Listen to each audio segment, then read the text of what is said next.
مسلم شریف کی حدیث ہے، میرے کریم رؤوف الرحیم نبی فرماتے ہیں جعلت لی الارض مسجدا وطہورا، لوگوں اللہ نے ساری زمین میری وجہ سے پاک فرما دی ہے۔ پہلے مذاہب والے اب اگر عبادت کرتے تو وہ مخصوص عبادت خانے میں جا کے کر سکتے تھے، کوئی سڑک پہ یا دیہات میں یا دکان پہ وہ نہیں کر سکتے تھے، اپنی عبادت خانے میں آنا پڑتا تھا۔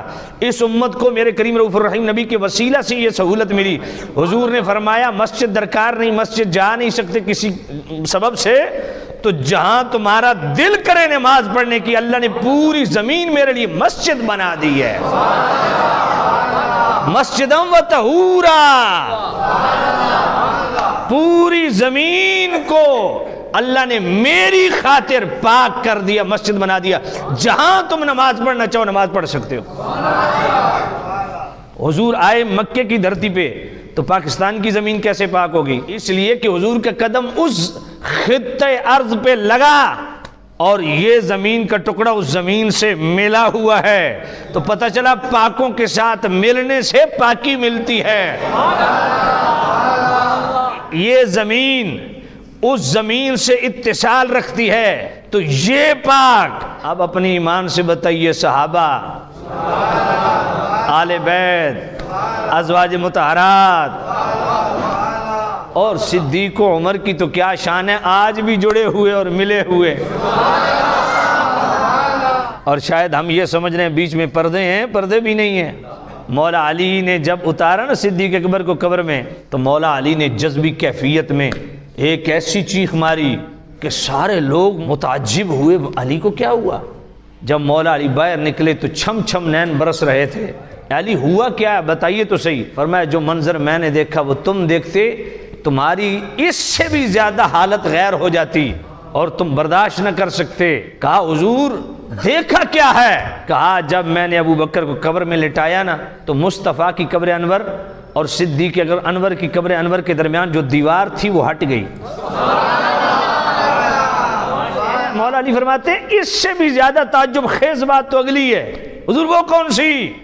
فرمایا جب میں نے یہ منظر دیکھا تو میں نے نبی پاک کو دیکھا، حضور کی آنکھوں میں آنسو بھی تھے اور حضور ہاتھ اٹھا کے اللہ کی بارگاہ میں عرض کر رہے تھے مالک میرے اس بوڑھے یار صدیق کے صدقے میری امت کی بخشش فرما۔ کہ میرے کریم رؤوف الرحیم نبی نے فرمایا جعلت لی الارض مسجدا وطہورا۔ دیکھو نا خصائص الکبریٰ امام جلال الدین سیوطی، حضرت انس رضی اللہ تعالیٰ عنہ ساتھیوں کی دعوت کی، دسترخوان لگ گیا، نظر پڑی تو دسترخوان قدرے میلا تھا، فرمایا ٹھہر جاؤ یار میں اس کو صاف کر دوں۔ انہوں نے کہا جناب آپ اس کو دھوئیں گے، خشک کریں گے، تب تک کھانا ٹھنڈا ہو جائے گا، بس جیسا ہے ٹھیک ہے۔ کہا نہیں دیکھو ابھی سامنے تندور جل رہا تھا، شعلے بھڑک رہے تھے، وہی دسترخوان اس میں پھینکا، دوسرے ہاتھ سے نکال لیا، اجلا صاف بچھا دیا، لگانے لگے۔ کہا پہلے یہ بتاؤ آگ کا کام تو جلانا ہوتا ہے، لیکن آگ نے اس کپڑے کو جلایا نہیں بلکہ جلایا ہے، اجلا کر دیا ہے، یہ کیا ماجرا ہے؟ کہا اس کو تو دوزخ کی آگ بھی نہیں جلا سکتی۔ کہا وجہ کیا ہے؟